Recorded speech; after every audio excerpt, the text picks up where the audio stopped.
and unify and be together. This is an amazing turnout. I'm really happy that you guys are out here to support us. I'd like to give thanks to all of our peacekeepers who volunteer to help us. I will let it be known that we are not trying to incite any violence or trying to have any riots. So please, if you see anybody around you starting any violence or starting a riot or trying to do anything bad, please keep them in check, because we are not trying to get in trouble and we are not trying to be seen as bad protesters.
Of young people is the only hope for the future.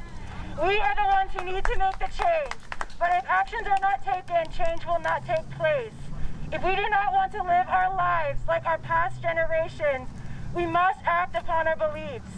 So please, this November, vote. Please vote. We gotta be that change. We have to be the people that stand up for what's right. It really means a lot to see different faces from different backgrounds, because pulling up to school every day and seeing Confederate flags and non-people of color calling me the N-word, it really means a lot to see everybody coming here together today, supporting one cause. We're all fighting for the same cause.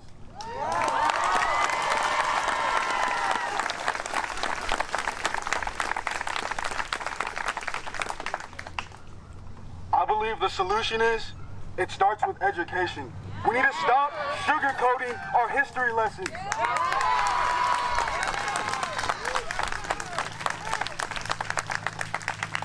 We need to make the students feel.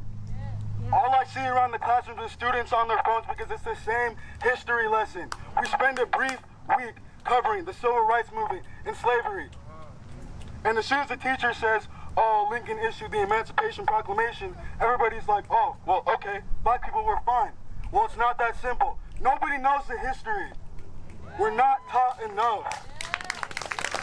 A movement is big, but we need to make a change, right? Yeah. That education is a big part of it. So know your laws.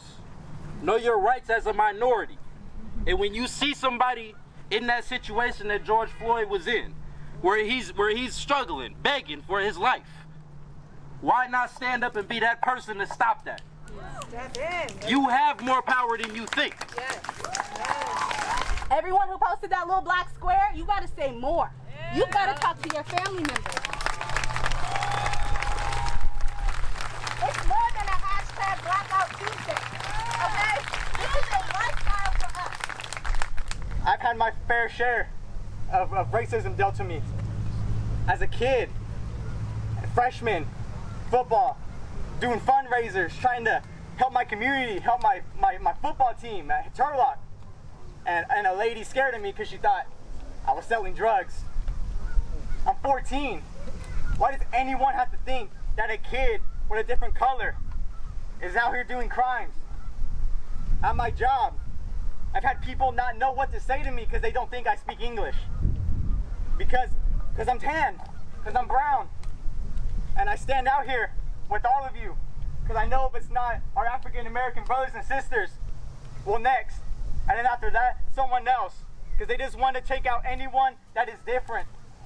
And I thank you all for being here today.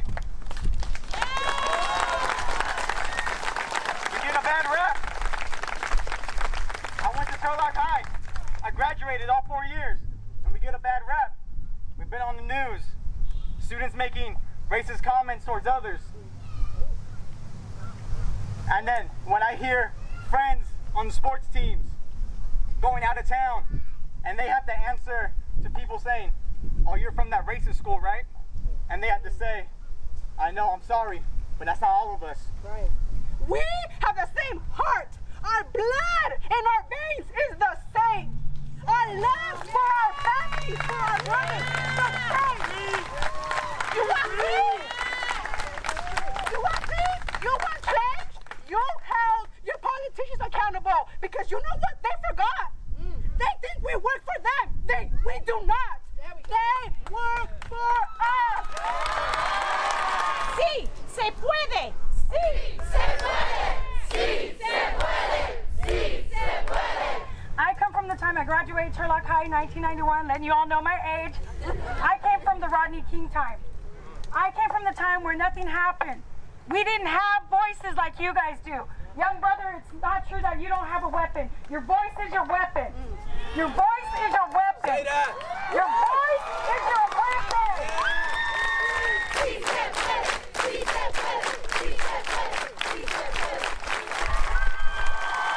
One of my friends, his name was